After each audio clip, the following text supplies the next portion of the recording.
Welcome back to Intasi, everyone. I'm Vanessa, and today we're exploring how to create a bloom on a thick puddle base versus stretched out base.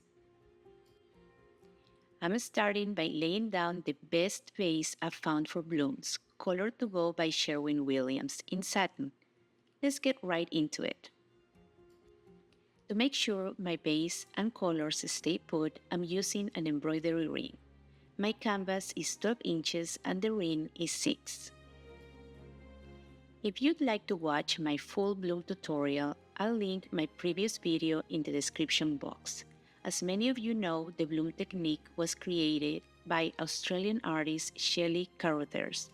And if you'd like to learn this technique in depth, I highly recommend taking her course. I'll also link Shelee's channel and website in the description. I want to share a bit of my personal journey with blooms. When I first started, I was obsessed with paint consistency and spent so much time trying to make sure every single paint was exactly the same. Honestly, it was frustrating and time-consuming, and sometimes it took away the joy of creating. After years of practice, here is what I've learned that really matters for me. Your base has to be the thickest consistency of all. Your paints should be thick enough to hold the cells, but they don't all need to be perfectly identical in consistency. You need Australian Floetrol for your cell activator. For this pour, I mixed all my paints the same way, 4 tablespoons of Valspar plus 1 tablespoon of paint.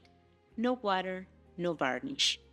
As you'll see in the video, a couple of the colors, especially the neon pink right here, are very thick. I left it like that on purpose and placed it on top. It still creates beautiful UC cells. It won't open up enough to reveal deep layers underneath, but it absolutely still works. Now, I know I've put a lot of paint, but I don't like when the white base shows through too much. I prefer it hidden with just a few spots peeking through for light. Because all my paints are in a puddle, including the base, I'll need to spin or stretch more, whichever you prefer. I just can't leave a super thick layer in the center or the painting will likely crack as it dries.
Another thing to keep in mind, keeping all your paints contained in a puddle can create more bubbles.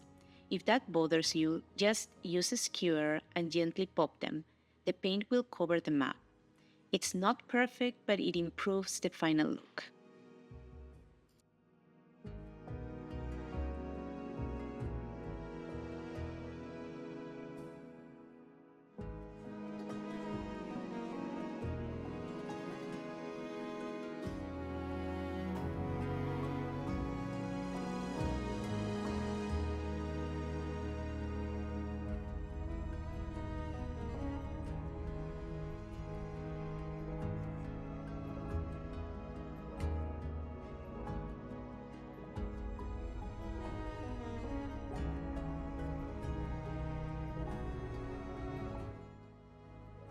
For this second option, I'm laying my base and stretching it out to the edges of the canvas, then layering the paints as spread out as possible. Again, I'll be putting down a generous amount of paint so the base doesn't show through too much. This method creates fewer bubbles and more depth, but watch how it changes the look of the cells when I blow them out.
Here are the pieces still wet. The first one is an explosion of cells with slightly less depth, but some really interesting shapes. And I'm loving that neon pink. It gives the whole painting a bright pop of color.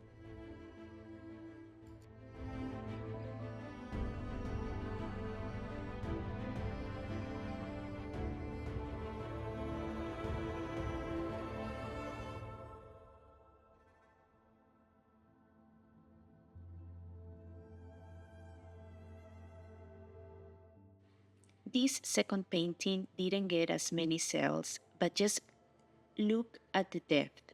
It's layer after layer of color, and it almost feels like you can look right into it.